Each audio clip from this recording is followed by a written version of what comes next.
عدم اعتماد کا شور ہے، بڑا ظلم برپا ہے ملک کے اندر۔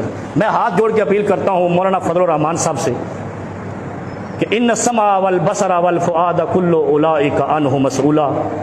یہ یاد رکھو، یہ دنیا ختم ہو جانی ہے، اقتدار ختم ہو جانا ہے، یہ سب چکر ختم ہونے ہیں، وہاں پیش ہونا ہے حشر میں۔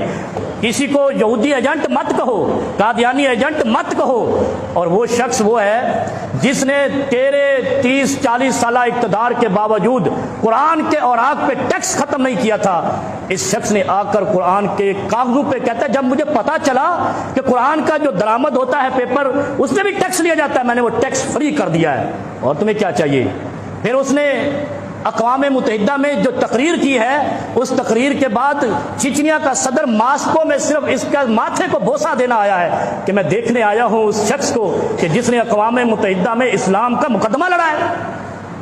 پھر پورے مسلمان ملکوں کے سامنے ہوتے ہوئے اقوام متحدہ نے عمران خان کی قرارداد کو منظور کیا ہے کہ اسلام کے خلاف جھوٹا پروپیگنڈا بین کیا جائے، جیسے ان کا وہ کیا جاتا ہے یہودیوں کا ہولوکاسٹ۔ کتنی بڑی بات کر دی ہے، اسلام کا مقدمہ اور کیسے لڑنا ہے۔ پھر تم عدم اعتماد کہتے ہو، اس کے جلسے بتا رہے ہیں قوم کو اعتماد ہے، تم کیوں اس کو ہٹانا چاہ رہے ہو؟ میں علماء سے عرض کرتا ہوں کہ اللہ کے لیے اللہ سے ڈر جاؤ، کسی کی ذات کے لیے دین کو استعمال نہیں کرو۔ اگر کسی سے مولانا فضل الرحمان کا بغض ہے، اس کا ذاتی ہے، دین اس میں استعمال نہیں کرو۔ اگر وہ دین کے خلاف کہیں جائے تو سب سے پہلے ہم کھڑے ہوں گے انشاءاللہ۔ اور پھر میں آپ کو بتاؤں، ایک اور بیماری چل رہی ہے، اس نے اس کو خرید لیا، اس نے اس کو خرید لیا۔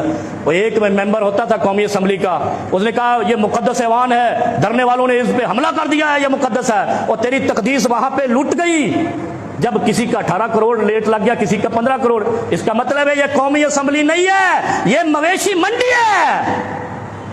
جو تم سے ہوتا ہے کر لو، لیکن قومی اسمبلی ہے تو قوم کے غیرت مند لیڈر ہونے چاہیے۔ ٹکے ٹکے پہ بکنے والے بکری، کھوتی اور جناب بھینس اور گائے ہوتی ہے، اس لیے میں اس کو مویشی منڈی آج سے کہتا ہوں۔ اگر یہ بکنے والا رواج ختم نہیں ہوا تو قوم کیا غیرت پر؟ یہ قوم کی نمائندگی کرتے ہیں جو اپنا ریٹ لگواتے ہیں، جیسے یہاں پہ کراچی میں ایشیا کی سب سے بڑی منڈی لگتی ہے، یہ 15 لاکھ کا بیل ہے، تم 15 کروڑ کے ہو۔ فرق کیا ہے تمہارے اندر اور گائے اور بیل کے اندر؟ اس لیے میرے بھائی، اس ملک کے ساتھ کھلواڑ نہیں کرو۔ اس شخص نے اسلام کا بھی مقدمہ لڑا ہے، اور پھر مزے کی بات جو میں پہلے کر آیا ہوں، 30 سال میں ہمیں کچھ نہیں ملا اس ملک میں، ان فراڈیوں سے مزید 5 سال دے کے آپ نے کیا لینا ہے؟ جو 30 سال میں آپ کو ایک کارخانہ نہیں دے سکے، پانی بجلی گھر نہیں دے سکے، ہم آج بھی چائنا سے منگوا رہے ہیں، کھلونے بھی چائنا سے منگوا رہے ہیں۔ اس لیے اللہ سے ڈرو، اس ملک پہ رحم کرو، اس وطن، اس قوم اور مسلمانوں پہ رحم کرو۔ ہمیں پچھلوں سے کوئی امید نہیں ہے، اس سے ہے یا نہیں، لیکن اس شخص نے کھوتی ہوئی بلڈنگ کو دوبارہ بنانا شروع کر دیا ہے اور صحیح راستے پہ جا رہا ہے۔ ہماری تحقیق کے مطابق اگر کسی کو غلط نظر آتا ہے تو مہنگائی کی وجہ سے، کوئی اس کے علاوہ بھی تو کوئی بھی الزام لگا لو۔